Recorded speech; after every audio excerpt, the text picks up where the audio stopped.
Hey, I'd like to welcome you to another episode of the Mission Matters Money Podcast, your source for all things money. My name is Adam Torres. You can follow me on Instagram at AskAdamTorres. Keep up with my book releases, book tour schedule, signings, all that other good stuff. Always love to connect with you there. And as always, if you'd like to apply to become a co-author of one of my upcoming books, just head on over to the website, missionmatters.com, and click on Become an Author to apply. All right, today I have Jennifer Fondrevay on the line, and she's founder and chief humanity officer over at Day One Ready, and she's also author of Now What? A Survivor's Guide for Thriving Through Mergers and Acquisitions. Jennifer, welcome to the show. Thanks for having me. All right, so excited to get into the topic today, so I can't wait to do a dive into this book, Now What? A Survivor's Guide for Thriving Through Mergers and Acquisitions. But before we do that, tell us a little bit more about what you're doing over at Day One Ready, please. Well, over at Day One, we're still focused on mergers and acquisitions. It's the focus that I have coming out of the book, and it's all about helping executives and private equity be smarter about the people challenges that happen during M&A deal situations. Is there any particular, so a lot of business owners, entrepreneurs, executives listening right now, and been listening and following for a long time. And at the end of this, I'm going to give the opportunity to leave your contact information, whether it's a website or otherwise. I just want to make sure that the right types of individuals follow up with you. Is there any particular industry that you focus on in M&A more so than in other, or just give us a little bit of more of a feel for the types of people that should be connecting with you? Well, you know what's interesting? I'd love to say it's exclusive to one industry, but the reality is mergers and acquisitions are happening across the board, across industries. You've probably seen, knowing you're focused on money, businesses are really having a hard time surviving on their own. And entrepreneurs are often, when they're launching a business, often thinking of an exit plan early on and looking to get acquired. So given that it's happening, whether it's tech or healthcare or finance, I look to support all because people are involved in every single M&A deal. And typically when they're not doing well, it's because companies haven't thought about the people piece of it. And that's really what I focused on. I survived 3 multi-billion-dollar M&A deals. And by the third one that I went through, I thought, dear God, there's got to be a better way to do this. And so that's why I launched my consultancy. And it's really just to help senior execs and their workforce be smarter about the challenges, the people challenges that they'll face. That's awesome, and I think that's a great transition. So let's just dive right into the book. So Now What? A Survivor's Guide. Tell us a little bit more. What was the inspiration for this? Really, it's the idea for it started after my first M&A experience. I was a senior marketing executive at a company called Navtech, digital map maker. You may recall, before maps were ubiquitous, you actually had a hard time finding where to go, right? You have to read the map while sitting in your car and you typically would get lost. And so Navtech was a company creating a digital map of the world. We were acquired by Nokia in 2008. And I won't go into the details of that, but there were a lot of reasons that wasn't successful, and for me, first and foremost, was the merging of cultures. We were B2B, they were B2C, and there was a lot of misalignment, and I'll leave it at that. And after that experience, I subsequently went through 2 more M&A deal scenarios, and by the third one, because I got tired of saying there's got to be a better way, I thought, first and foremost, I want to write a survivor's handbook. Part of the issues that I saw was lack of transparency. People just didn't know what to expect. There's a lot of cloak and dagger, whether it's confidentiality or legal compliance, but a lot of things that people don't have insight into.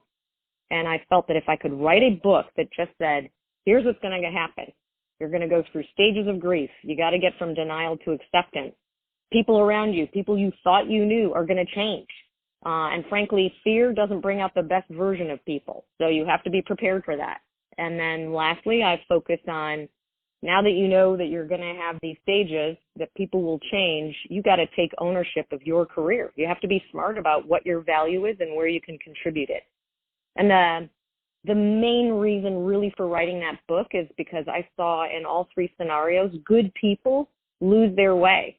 They didn't understand their value in the new company, and yet they had valuable skills to offer. And so I felt that if I wrote a book that provided rapid transparency on what to expect through an M&A deal, that people would have a better chance of quickly figuring out where they could provide value and still contribute to a company. So it's interesting because the book is what launched everything else, that desire to write that book.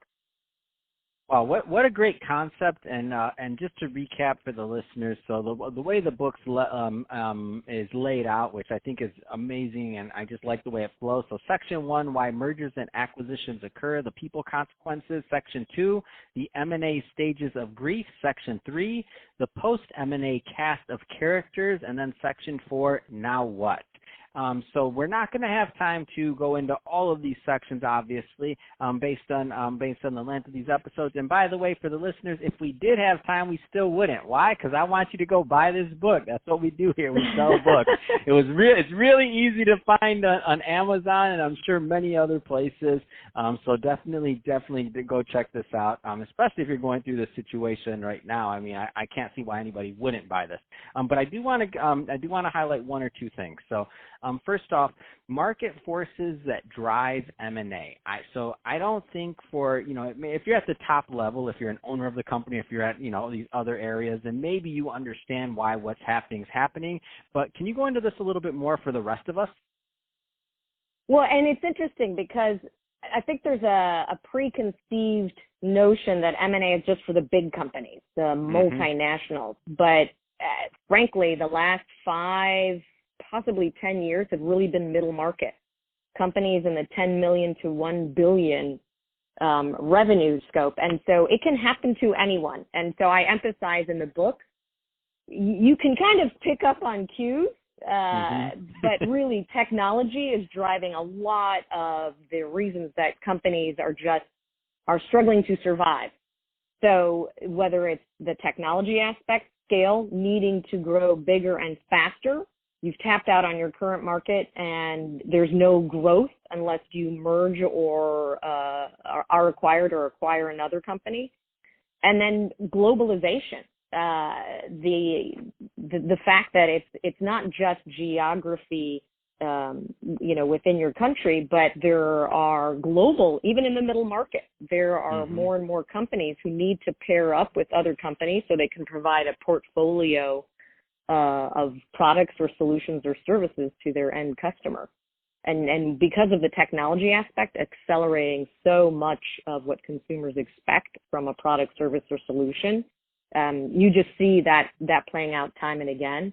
And it's why I say to people in the book, you have to be alert and smart. Don't just keep your head down and do your job, but be smart on industry trends. Make sure you are monitoring what's happening not only in your industry, but what are things that are happening in other industries that could affect you and your company. The smarter you are about that, the more prepared you'll be, and can even anticipate what would be a likely scenario for your company, because you need to be prepared. That's really the big message in this. You can't assume it's not going to happen.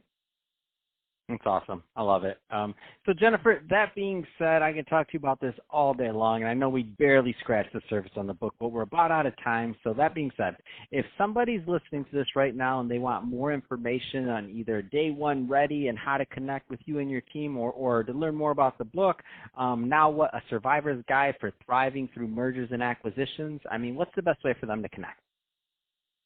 I'd say first through LinkedIn. I am very active on LinkedIn. People can naturally check out my website, as you noted, jenniferjfondrevay.com. But on LinkedIn, I really actively post about lessons learned.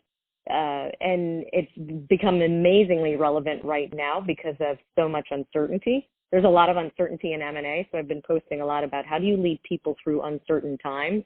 So happy to connect with people on LinkedIn. Fantastic.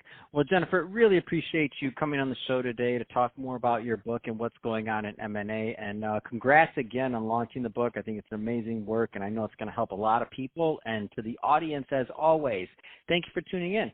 Hope you got a lot of value out of this. If you did, don't forget to subscribe to the podcast, leave me a review on the Apple iTunes Store, and if you're watching this on our YouTube channel, Mission Matters Money, definitely give us a subscribe there, but also leave us some comments in the video.